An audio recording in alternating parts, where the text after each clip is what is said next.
Iron Talk is brought to you by Case IH. What are farmers doing to feed the planet?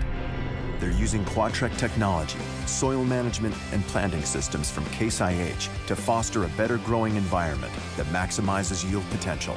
Visit caseih.com to be ready. In this week's Iron Talk, we'll discuss the topic of noise and how it can affect your hearing. This is an important subject for farmers to understand because next to airport workers, no occupation suffers more hearing loss than farmers. Even if you're a younger farmer, chances are that you have enough exposure to loud noises to cause some degree of hearing loss. Today, we'll share with you how noise is quantified, where you're at the most risk for hearing loss, and talk to you about how to protect yourself now and for years to come.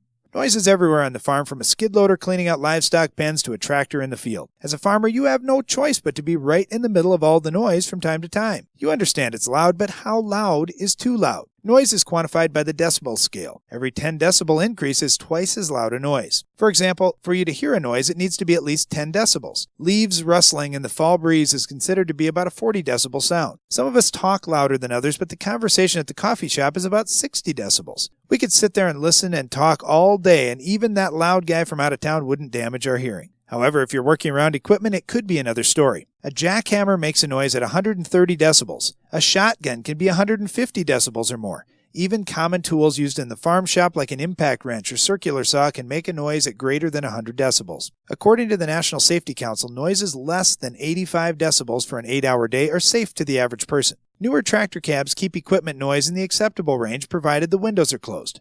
Remember, though, that a 10 decibel increase represents twice as loud a noise. Our biggest tip today is to protect your hearing. Whether you do something like little foam earplugs or a fancy headset, do something. How much protection do you need? It depends on the job you're going to do and the noise reduction rating, or NRR, of the hearing protection device. You can find good protection of 20 or 30 decibel reduction. Also, active noise reduction, or ANR, can electronically cancel out unpleasant noise. The other thing you can do is simply limit the time you're around loud noises. Breaking up long periods of noise exposure can reduce your stress level and protect your hearing. In review, other than airport workers, farming is the #1 occupation for hearing loss. So protect your hearing with earmuffs, headsets, or even foam earplugs, and limit the duration of your exposure to loud noises. Follow these guidelines and keep your hearing for years to come. That's all for today's Iron Talk, and now back to the show.